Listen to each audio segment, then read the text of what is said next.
assertion. Bohr had to postulate that the electron in stationary orbit around the nucleus do not radiate energy. assertion true है. Bohr ने क्या बताया था, अगर कोई आपके पास इलेक्ट्रॉन जो है वो किसी ऑर्बिट में रिवॉल्व कर रहा है, मान लो इस ऑर्बिट में वो रिवॉल्व कर रहा है, अगर उसका एंगुलर मोमेंटम हो h/2π, उसका इंटीग्रल मल्टीपल, तो वो क्या करेगा, वो एनर्जी रेडिएट नहीं करेगा. Reason, according to classical physics all moving electrons radiate energy. Classical physics के अकॉर्डिंग जो इलेक्ट्रॉन मूव करेगा किसी ऑर्बिट में तो वो एनर्जी रेडिएट करेगा. तो रीजन भी ट्रू है. So here assertion is true, reason is also true. What reason is not correct explanation of assertion. So यहाँ पे हमारे पास बी ऑप्शन करेक्ट ऑप्शन होगी. नेक्स्ट है assertion. It is essential that all the line available in the emission spectrum will also be available in the absorption spectrum. So here in this question assertion जो है वो हमारे पास false है. Reason, the spectrum of hydrogen atom is only absorption spectrum. So here reason is also false. So यहाँ पे D option correct होगी. Both assertion and reasons are false. Next question, assertion. Balmer series lies in the visible region of electromagnetic spectrum.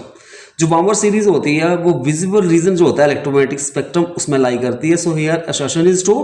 Reason 1/λ is equal to r 1/2 का square minus 1/n square, where n varies from 3, 4, 5 so on. So here reason is also true. Also reason is the correct explanation of assertion. So यहाँ पे A option correct option होगी. Next question, assertion. Total energy of an electron in an hydrogen atom is a negative. So in this case assertion is true. Reason, electron is bonded to the nucleus. Reason is also true. So here reason is also true. Assertion is also true. Also reason is the correct explanation of assertion. Next question है assertion. Electrons in an atoms are held by Coulombian force.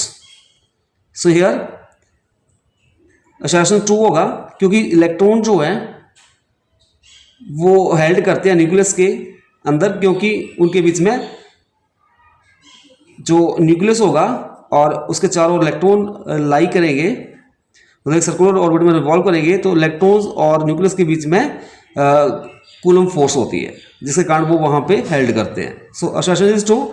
Reason, the atom is stable only because the centrifugal force of due to the Coulomb force is balanced by the centrifugal force. So here reason is false. So here in this question assertion is true, reason is false. So यहाँ पे C option correct option होगी.